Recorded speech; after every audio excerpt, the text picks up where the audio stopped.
Hello and welcome to Sean White's Solar and Energy Storage Podcast. Today we have a real treat. Today is actually the birthday of a solar saint, and his name is Hermann Scheer. Happy birthday to you. And we have a friend of Hermann Scheer because we can't get Hermann here because he left this planet in 2010. He was born in 1944, and so that makes him 80 years old today. We're recording this a little bit earlier, but we're getting on board and we're going to release this on his birthday. So that's a great thing. And so I have a friend of mine and one of my favorite people, one of the smartest people in the world and in the solar industry, Eicke Weber. And let me just give a little brief introduction about Eicke right off the bat here. And Eicke, go ahead and correct if you like to. Eicke was the director of the Fraunhofer Institute for Solar Energy Systems, and that's like NREL in Europe. Is that right? That's about right. It's, of course, smaller than NREL. NREL is more budget, but with 100 million budget, we are not so bad neither. Great. And so Eicke was the director for 10 years, and he's also been on staff at the University of California, Berkeley. And so he's a German, you could tell by his accent, but also he's been in California a lot. I think, do you still have a house here in California? Yes, we do. We spent just last winter from November to March in our house in Napa, California. Oh, in Napa, yeah. And I remember we were supposed to go and have dinner at Skates one of these times too when you're out here. And let's not forget our sailing trip on the Bay Shore. This was very, very impressive. I remember this very well. Yeah, that was a lot of fun. So we went out with Bill Brooks and I own a sailboat, and we took Eicke out on the sailboat and we surprised him with a surprise guest who's Madame Me. Yes, Madame Me is the mother and owner of Snack, the world's largest PV show. And as a matter of fact, I got another invitation for June of this year to come and give an opening lecture there. Oh, great. So I might go. I haven't decided yet, so I hope to see you there. And it kind of reminds me, too, that I've seen you in so many different places. I know California is probably where we first met. And yes. I'm sure Intersolar Germany a number of times, SNEC a number of times, probably some other Intersolars like Intersolar in Dubai. And I know for sure we were hanging out at Intersolar in India because we did some things. We went in a cab together. I remember in the cab on the way from the hotel to the conference that we shared, you were telling me about fusion and what's the status of that, but that could be a whole other podcast. Yes, actually, it would be interesting to avoid sinking too much money into fusion. I like fusion research for the acceleration of plasma research and so forth, but never sell fusion research as solving the world's energy problems. I don't see this coming. Yep. And then also, let's see, you are very active with the International Solar Energy Society. Yeah. And you also work with I think the Clean Tech Business Club. Oh, very much so. Yes. Yeah. And with the European Solar Manufacturing Council, ESMC. Yeah. Yeah, and that we probably could go on for about an hour talking about all these types of things. And I remember too, in California, I remember you knew the governor, and so did I. We both knew Governor Brown. And did you help with the California Solar Initiative? I think you were here around that time. Yes, as a matter of fact, what I was really very proud of, I was the one who brought Intersolar to San Francisco. And in its heyday, Intersolar San Francisco was really a great gathering spot. And of course, there were 1-2 other solar gatherings in the United States each year. But Intersolar San Francisco stayed in one place in San Francisco. And I think it had a good impact there. And I still remember this incredible, really emotional introduction that the Governor Jerry Brown gave us in San Francisco, that spontaneously everybody raised to their feet and gave him a standing ovation afterwards, because Jerry Brown really had his mind set in the right way in terms of supporting renewable energy. As a matter of fact, just this November, I visited Jerry Brown again in his ranch, where he showed me not only his solar system, but as well his rainwater collecting system. So he collects his own rainwater in a deep underground storage and uses it for irrigation and so on. No, Yeah. Jerry Brown, very, very great guy. And Jerry Brown founded as well this initiative to have interested regions around the world. And I think right now this initiative brings together 200 regions around the world.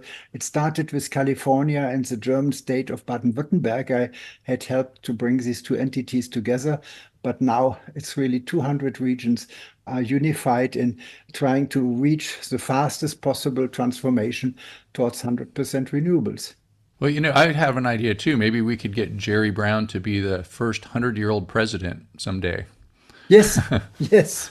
Yeah, as a matter of fact, I was in Berkeley and I visited a good friend of mine, George Lightman, who was a very, very highly, how should I say, highly admired scientist. He was as well dean of the College of Engineering.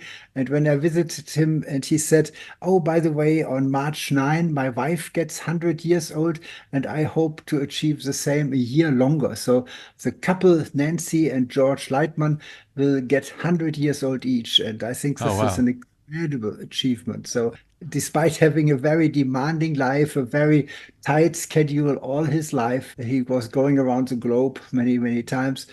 He can reach 100 years, and his wife, Nancy, already achieved this year.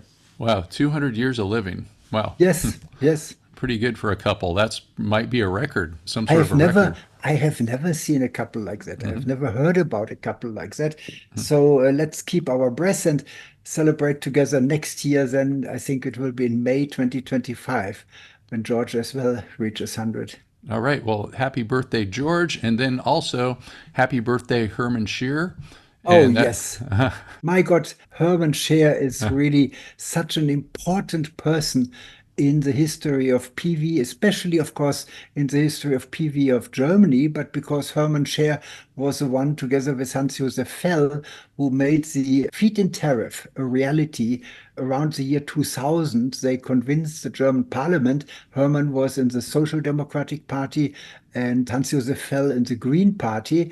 And at that time, the big political fight was about getting rid of nuclear power. And what these two guys were talking about, solar power, was nothing important for the big power companies because everybody knew that solar power is a nice thing, but much too expensive for use on Earth. And therefore, people didn't pay much attention to it. And they were able to bring through parliament a law which allows people to produce solar electricity and get paid for it for 20 years, a fixed rate. This is a so-called feed-in tariff scheme.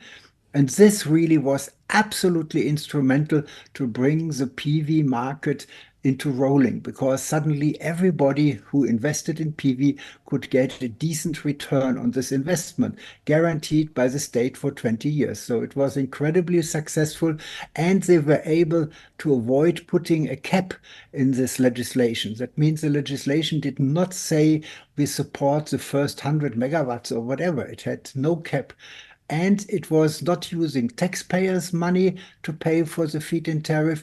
The feed-in tariff was paid by simply charging all customers of electricity. So whoever was a big electricity consumer contributed more to it than poor people who had only a small electricity use, you know. So it was a very, very well-designed system.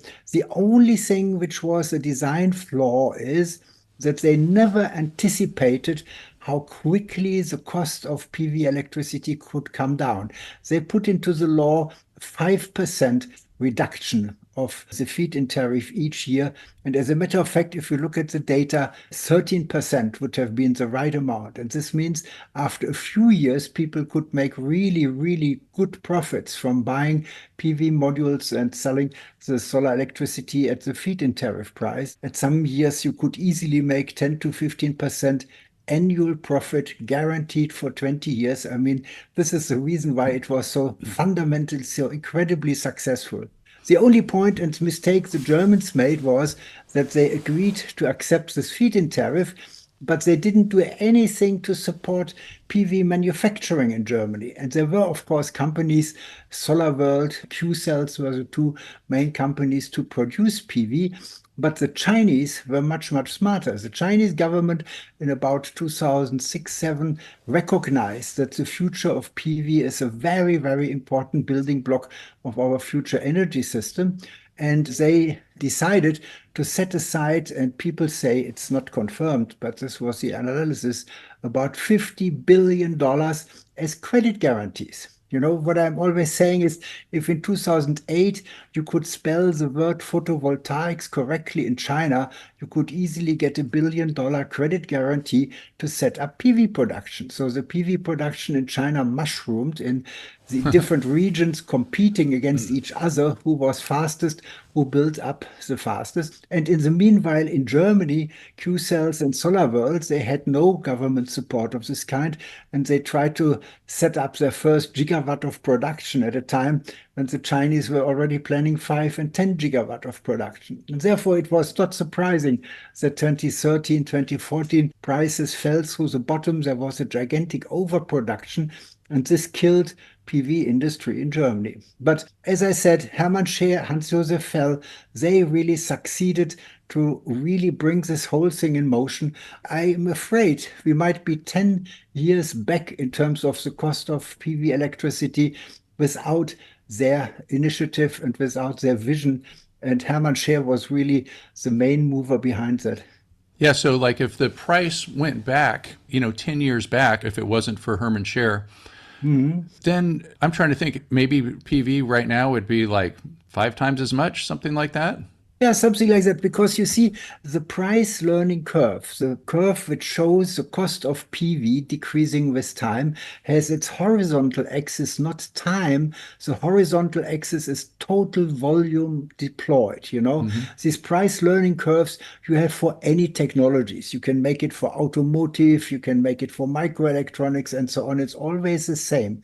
The horizontal axis is not time. You don't gain and you don't decrease the cost by just waiting, but you decrease the cost by increasing the volume of the industrial output. And of course, this industrial output was greatly accelerated through this feed-in tariff scheme, and therefore it was really a very, very important impact in accelerating the cost of PV coming down, because it really brought PV from the hundreds of megawatts to the gigawatt. And we all celebrated in March 2022 globally the first terawatt of installed PV power. Yep, another great celebration. And so I think that cost curve, I think a lot of people call that Swanson's law. And so every time you double the amount of solar Yes, in the you world, decrease by 20% or something like that. yeah, about something around 20%. Exactly. And it's and it works for other things and electronics and things like that too. So that's Yeah, exactly. The curve for PV is called Swanson's law, but this price learning curve existed already much longer for other technologies. So for people who study business, for them it is a quite normal phenomenon. yeah. So perhaps like if they only made one iPhone, it might cost $1 billion. Exactly right. Exactly right. And then I Exactly wouldn't right. have one. Yes. Then there'd only be like a couple people that might have one. And so, yeah, the feed-in tariff, or a lot of people call it the FIT, it really took off. It really kick-started the solar industry. Yes. I Yes. remember going to Ontario, Canada, and doing a lot of solar classes there around the year 2010 because they had a feed-in tariff. And so what their price was for smaller PV systems under 10 kilowatts was 80.2 cents per kilowatt hour, and that's a 20-year contract.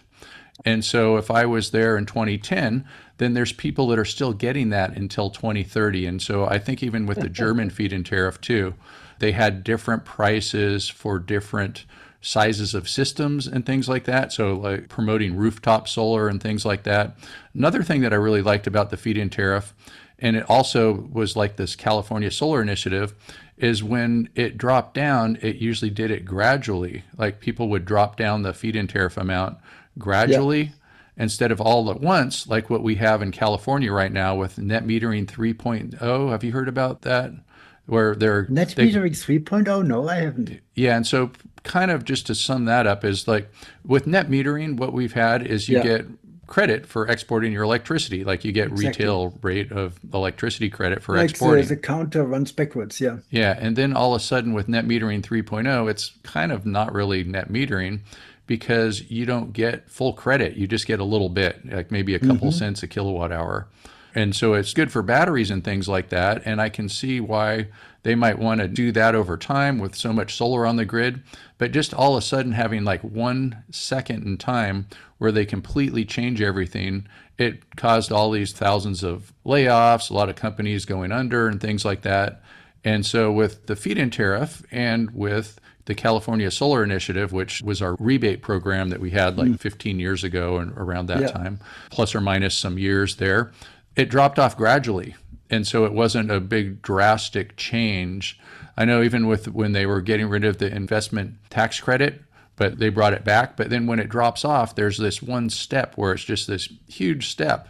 I don't like sudden changes as far as, financing and things worthwhile go. So that was another good But thing as a about. matter of fact, it's maybe a little bit dangerous to say this in public, but PV electricity is now so dead cheap that it really doesn't need much external support anymore. Let's say you have a company with 100 employees, medium-sized company or so.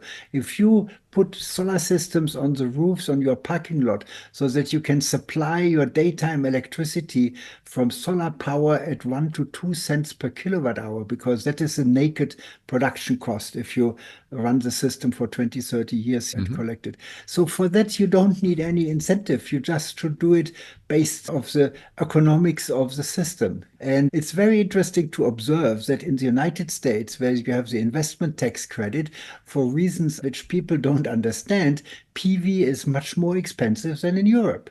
In Europe, you can buy PV systems of the order of $1 per watt or $1,000 per kilowatt, and this means ready installed on the roofs with everything. So you're talking about rooftop solar Yes, for $1 a watt. for utility scale system, it's zero point 0.6 or so per watt, $0.6 per watt, Wow. 600 euros per watt. And I bought my PV system in Napa last year for $2.2 per watt. And this was still a pretty reasonable price. I got That's a offers really for, good deal. I'm yes, sure yes, whoever installed that exactly. must have been doing you a Yes, favor. but I think people should come to understand you shouldn't have to pay more than $1 per watt. Absolutely not. But many reasons there are as well. Of course, partly it is local fees, because communities like to use solar systems as a source of income for their budgets. But I think in reality, solar is absolutely economically and should be recommended for own consumption by many companies, by industry, because if you can really create your own electricity for, let's say, below 5 cents per kilowatt hour, you save a lot of money compared to buying the electricity out of the wall plug. Yep, that's great. And let me just put in a word for incentives because, of course, we like them and it helps us get there faster. But it would be nice to lower the permitting fees and things that, like, in Yes, some ways, the permitting yes. fees in California are as much as the whole solar system costs in a lot of other But this places. is completely crazy. Why Yeah. should solar be such a source of income for communities here? It's got to be a source of income for bureaucracy. Yes. Yeah, And because permitting a solar system is a no-brainer. A solar system, if it doesn't work, the owner of the solar system has a problem, right? Because it doesn't create solar electricity. So why to have a cumbersome permitting system? The only thing what should be regulated is electrical safety, security. That is, of course, a thing you don't want to kill people from wrong installation and wrong wiring. But that should be the same level as permitting for any other large electric installation. yeah, and just the other thing too is with the subsidies, if they do get rid of them, or they will over time perhaps, is I just ask people out there to do it gradually. I was even thinking about having an organization with a mission to just educate people not to drop the incentives suddenly because big steps, people trip Are over them hurting and the break their industry. legs. Yeah, yeah. Yeah. Yeah, because people make business plans with an existing situation, and if that sudden changes, then you're sitting there with your investment. Great, great. And so to Hermann Scheer, some of the things that he was involved with, I was just doing some research, the Solar Saint, and I guess you guys were friends, right? Yes, I remember an afternoon in Johannesburg in South Africa. There was a solar conference, and we both had arrived earlier, and we spent a whole afternoon. And Herman explained to me how he was able to push through the feed-in law For instance, it was very good that in the critical moment, Hermann got awarded the so-called Alternative Nobel Prize, the Livelihood Award. He said when he got this, and suddenly he noticed people didn't dare to say you are completely wrong and so on. So he's still standing in the Social Democratic Party, and it was really very helpful to go through. But Hermann Scheer was extremely disappointed by German politics because in later years, his main work was for the creation of IRENA, for the International Renewable Energy Agency. And that's very well known. Yes, and when IRENA was finally created, of course, it was very clear that Hermann Scheer would have been the perfect founding director because it was his idea, it was his baby, he had pushed it through. His reasoning was we cannot leave it to the International Energy Agency to be responsible for renewables because renewables are different animals than oil and gas. And therefore, he wanted to have a strong IRENA. But his friends in German politics, especially Gabriel was a politician in Germany. He never made it to be chancellor, but Gabriel was a minister in charge of environment, and he would have to give his okay that Hermann Scheer could be founding director of IRENA. And I talked with Sultan Al-Jaber, from Abu Dhabi, very powerful person. He was the chair of the last IPCC conference in Abu Dhabi, you remember? And Al-Jaber told me personally he would have loved Hermann Scheer as founding director of IRENA, but he should have been proposed by the German government. And the German government, under the leadership of Gabriel, refused to propose Hermann Scheer because Hermann Scheer was from the same party as Gabriel, and Gabriel didn't want to have Hermann Scheer as the famous person being founding director of IRENA. So this was a very nasty story. I think enough time has passed that one can talk about it openly, but this was just incredible. In Germany, we have the saying, if you are somebody's enemy, it's bad. You can be a deadly enemy, it's worse. But the worst is to be party friend, to be in the same party as the other party, because in such a party, there are so many jealousies and infighting, and nobody wants the other one to get more famous, more important, more publicly known. And this was why Hermann Scheer was refused to be founding director of IRENA. And I can say openly, this might have contributed to Hermann Scheer's early death because he was really, really heartbroken that IRENA was founded without him. They took a French lady who was the founding director of IRENA. I don't remember her name, but she was an advisor to the French president. And her main achievement for IRENA was that she succeeded that there were 50% of all staff female. She was very proud about this achievement, which is honorable. But of course, with IRENA, with a strong leadership like Hermann Scheer would have provided, I think IRENA would have developed a much more strong public standing as we have it today. Luckily, IRENA exists and works well and plays its role, but still it plays its role in a limited way. And I think with Hermann Scheer's governments, it might have been a different story. So this is really Hermann Scheer's last battle. But of course, let's come back to his achievement and his positive impact. And after all, IRENA exists, and it was as well his achievement that IRENA came into existence. Yeah, I remember doing a class 2 years ago in Masdar in Abu Dhabi, and they pointed and they go, there's the arena building. And so I guess that's the headquarters over there. Yes, exactly. There's the headquarters. And as I said, because Germany was very eager to try to get the headquarter, but when Germany recognized that the headquarter went to Abu Dhabi, because I think Abu Dhabi was simply financially making a much better offer to IRENA, Abu Dhabi was very, very open to have in replacement Germany providing the founding director.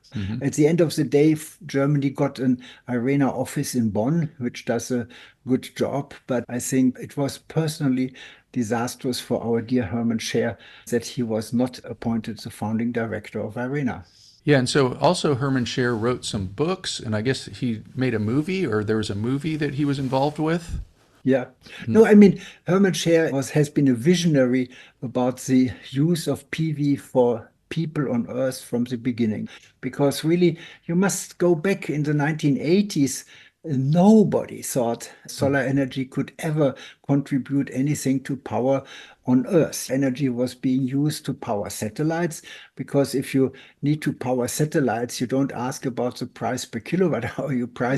Ask how many kilowatt of power can you put in a payload to bring into orbit. And the cost really doesn't play much of a role.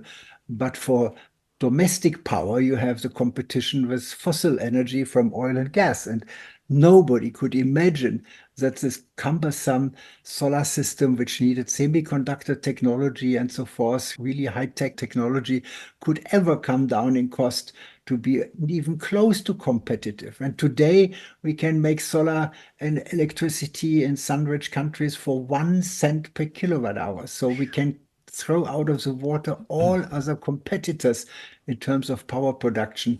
Solar is the lowest cost power on Earth. 1 cent per kilowatt hour, and thanks to Hermann Scheer. Yes, yes. Thanks for that. Maybe 10 years forward. So that's pretty incredible. And by the way, do you know that today we celebrate as well 70 years of PV? Because at Bell Labs, the first photovoltaic cell was publicly announced in 1954. So we have now this year as well 70 years of PV.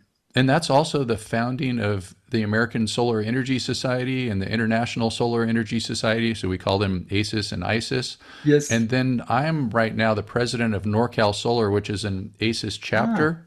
And yes. we're celebrating our 50th birthday. And so we're having very good 50th birthday a couple of days before we release this podcast. Yes, that's very fitting. This year we should not stop to celebrate, because in addition, we have, of course, really now the breakthroughs with this 1 cent per kilowatt hour, which is making solar electricity the lowest cost electricity on Earth, period. That's incredible. We interrupt you for a very important announcement. Shaun White's Solar and Energy Storage Podcast has been brought to you by Shaun White's Solar and Energy Storage Podcast. That's right, Shaun White is sponsoring his own podcast, and he wants to remind you to go check out some of his classes. You can go to SolarSean, that's solar, SEAN.com, and then click on the links to check out his classes. You can check out his heat spring classes, and you can also hire him to teach classes for you, like at your company, something like that. Now back to the show. So happy birthday to Hermann. And let's see, is there anything else that we should talk about right now? No, I think really the main point we should maybe talk in concluding is really the issue of where do we produce PV? Because this is a very important issue for the coming years. Definitely. You all know that the Chinese, because of the really, let me say it clearly, the really very wise politics of the Chinese government in 2008, in the 11th five-year plan, to really have the vision that PV power will be most important for the future of the Earth and for the future of the People's Republic of China. And therefore, they were wise enough to form the basis for the thriving PV production in China. But today, we are in the situation that the PV market is growing. It's growing annually by 20 and more %. And we are heading from the first terawatt to the 10 terawatt. We are expecting in 2040, 45 to have globally installed 50 terawatts, 50 times more than we have today. And of course, we should now think about carefully where this PV comes from. We are very happy to get the cheap PV modules produced in China, and they are of first-tier quality. There is no discussion about that these modules would not be of best possible quality. But of course, the whole world is we don't want to be dependent on a single supply.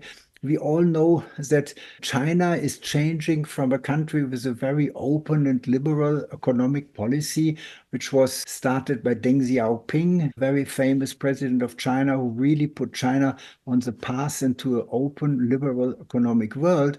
But since a couple of years, this policy has changed, and China suddenly thinks they would be wiser to spend money for building up their military might than to invest it in industry. And therefore, people around the world are really getting wary. And let's mention that we had this experience in Europe.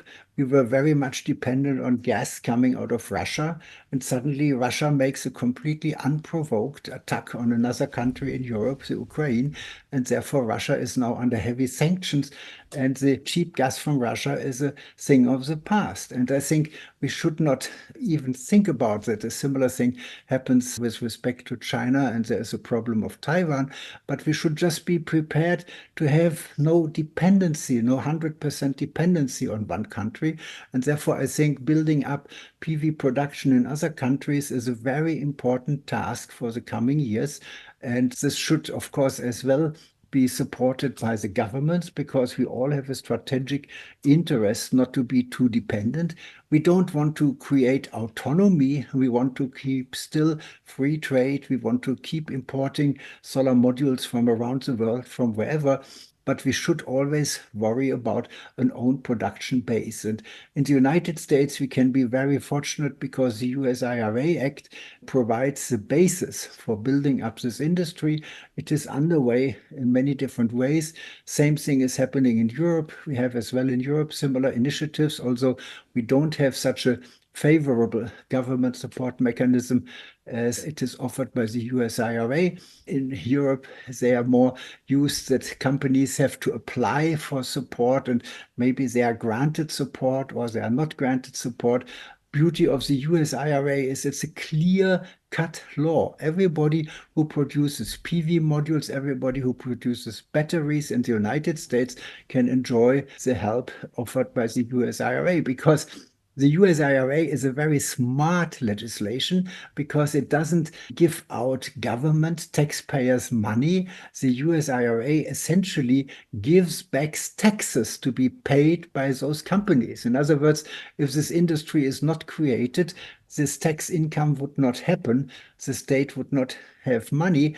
But if the industry is being created and there are tax monies flowing to the government can, of course, reimburse part of this tax income to these companies. So very smart system. And I congratulate really the United States, and I'm happy that even in the current problems with Republicans versus Democrats, it was possible for President Biden to push this IRA Act through government. I guess John Kerry helped as well in the background because he has been the energy czar, and I'm sure he helped grease the wheels and so on to come through. And I think in the next couple of years, we will see US PV production to be developed and to flourish. And that's good for all of us. We should have a solid base, especially as from the technology, we still have technology. We still have NREL, who has worked on PV technology for more than 20 years. We have my former institute, Fraunhofer ISE in Germany, in Freiburg. We have other worldwide technology centers. As a matter of fact, Sean, do you know that in June we will have the next Terawatt workshop? The Terawatt workshop is an instrument which I convened for the first time in the year 2016 in Freiburg, where we brought together specialists in PV from around the world, from NREL, from Australia. Martin Green and others came. And the result of this first Terawatt workshop was a paper in Science published in 2017. First author is Nancy Hegel. So if you look for Nancy Hegel, you can easily find this paper. And in this paper, we analyzed the future of the PV market, and we proposed different scenarios and different growth curves. And from 2016, now we are in 2024, the data which we have realized are just on the most optimistic of our proposed growth curves. And this optimistic growth curve says that in the year 2030, we should have a market between 3 and 5 terawatt annual installations. Wow. We should reach more than 10 terawatt globally installed. So I think this was quite successful. And now I think in Asilomar in June, we will have the fourth of this terawatt workshops. And let's see what we come up with and how we summarize the outlook for the PV global market today. Okay, great. So that's Asilomar, and that's in Northern California. That's not too far from where I am sitting right now. So Yes, yes. And it's a it's beautiful place. in the first part of June, and maybe you have a chance to come by. Yeah, okay, great. I I'll would see you think it then. would be worthwhile to do that.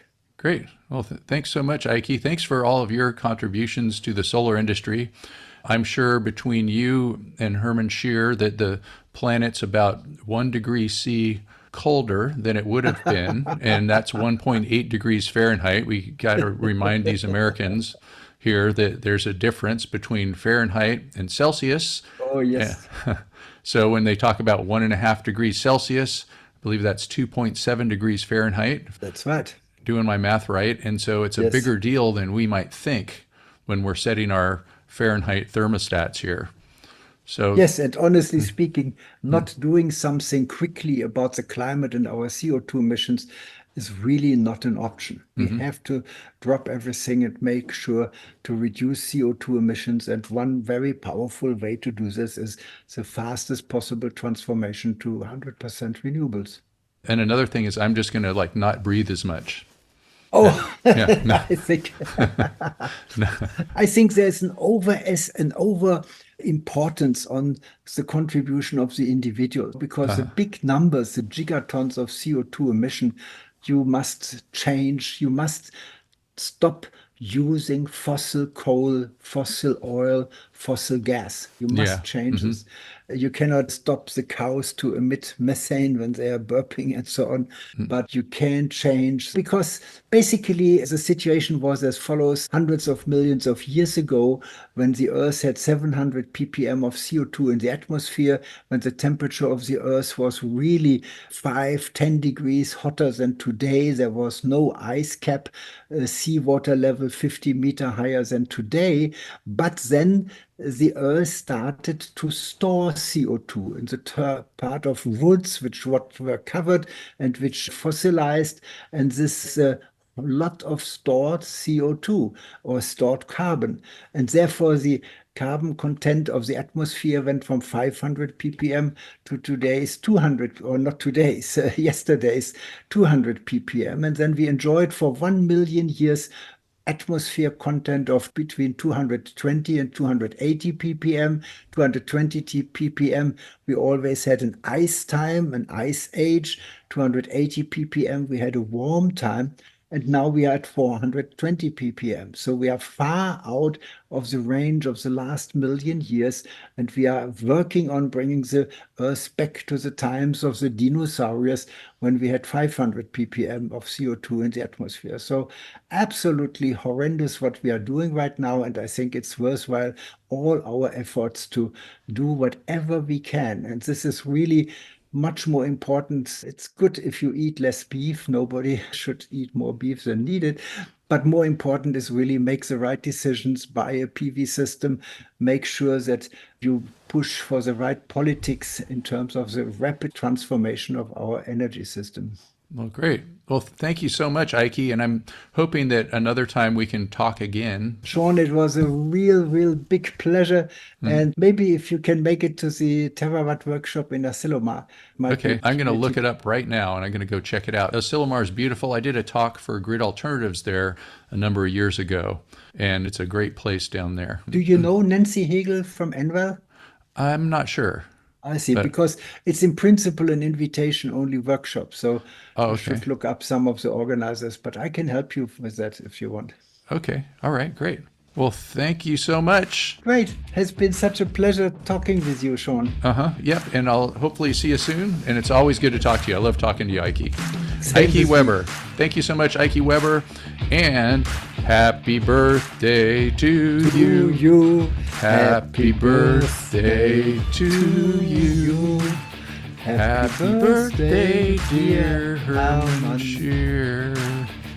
Happy birthday to you. I think our time is off by a little bit here with it, just yes, this. So you use it as you, but 80 years of Hermann Scheer, 70 years of PV. Isn't that a wonderful double celebration? Great. And yes, all kinds of reasons to celebrate. Thank you so much. Yes. Okay. All right. Big pleasure, Sean. All right. Bye-bye. Thanks for listening to Sean White's Solar and Energy Storage Podcast. To find out more, go to solarsean.com.